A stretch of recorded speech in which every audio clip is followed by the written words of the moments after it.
Genesis chapter 31. Jacob separates from Laban. Now Jacob heard what Laban's sons were saying.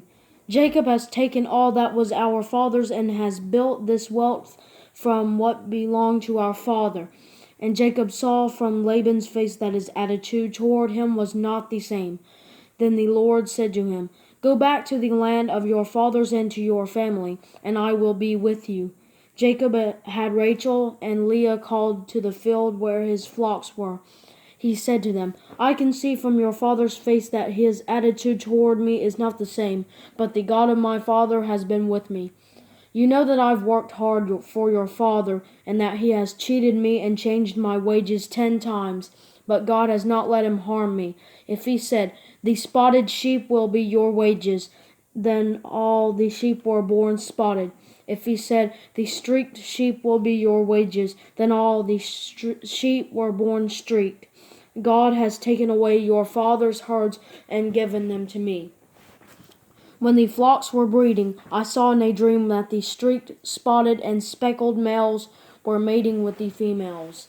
In that dream, the angel of God said to me, 'Jacob!' And I said, 'Here I am.'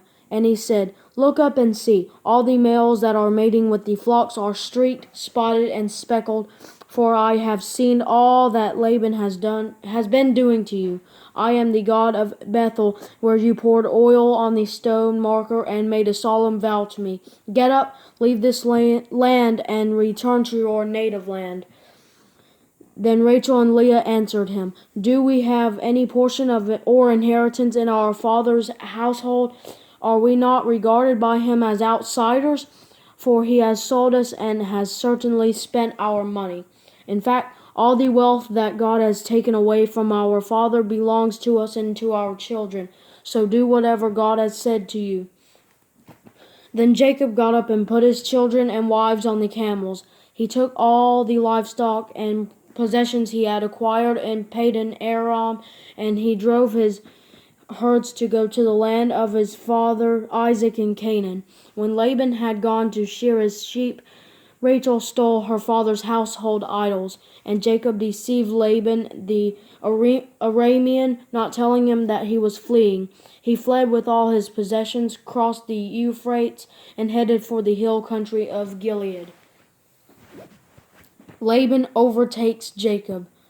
On the third day, Laban was told that Jacob had fled, so he took his relatives with him, pursued Jacob for 7 days, and overtook him at Mount Gilead. But God came to Laban the Aramean in a dream at night. "Watch yourself," God warned him. "Don't say anything to Jacob, either good or bad." When Laban overtook Jacob, Jacob had pitched his tent in the hill country, and Laban and his brothers also pitched their tents in the hill country of Gilead. Then Laban said to Jacob, "What have you done? You have deceived me and taken my daughters away like prisoners of war. Why did you secretly flee from me, deceive me, and not tell me? I would have sent you away with joy and singing, with tambourines and lyres. But you didn't even let me kiss my grandchildren and my daughters. You have acted foolishly.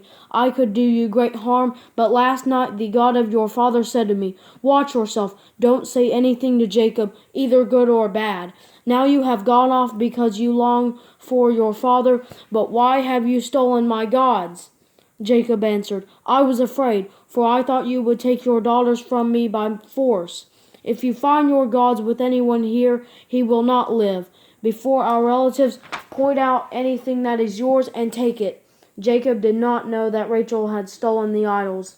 So Laban went into Jacob's tent, then Leah's tent, and then the tents of the 2 female slaves, but he found nothing. Then he left Leah's tent and entered Rachel's. Now Rachel had taken Laban's household idols, put them in the saddlebag of the camel, and sat on them.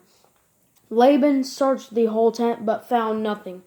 She said to her father, "Sir, don't be angry that I cannot stand up in your presence. I am having my period."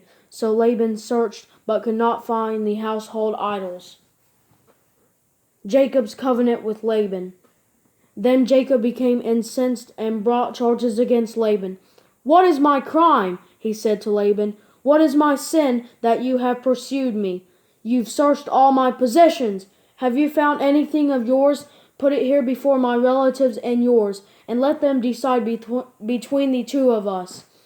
I've been with you these 20 years. Your ewes and female goats have not miscarried, and I have not eaten the rams from your flock. I did not bring you any of the flock torn by wild beasts.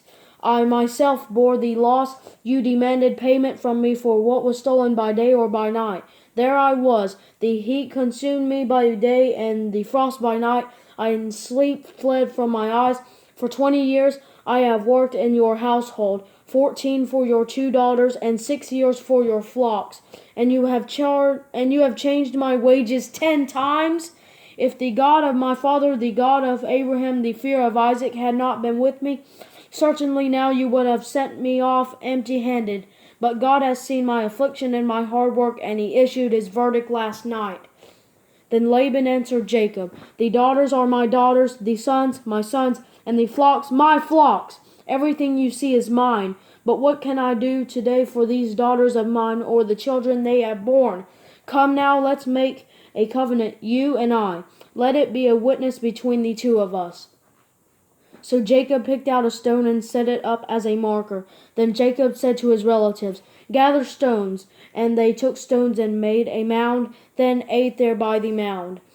Laban named the mound Jagar Sahadutha, but Jacob named it Galeed. Then Laban said, This mound is a witness between you and me today. Therefore the place was called Galeed.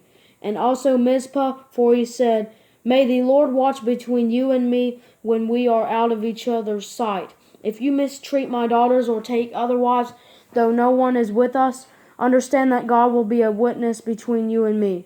Laban also said to Jacob, Look at this mound and the marker I have set up between you and me. This mound is a witness, and the marker is a witness that I will not pass beyond this mound to you, and you will not pass beyond this mound and this marker to do me harm. The God of Abraham and the gods of Nahor, the gods of their father, will judge between us. And Jacob swore by the fear of his father Isaac. Then Jacob offered a sacrifice on the mountain and invited his relatives to eat a meal. So they ate a meal and spent the night on the mountain. Laban got up early in the morning, kissed his grandchildren and daughters, and blessed them. Then Laban left to return home.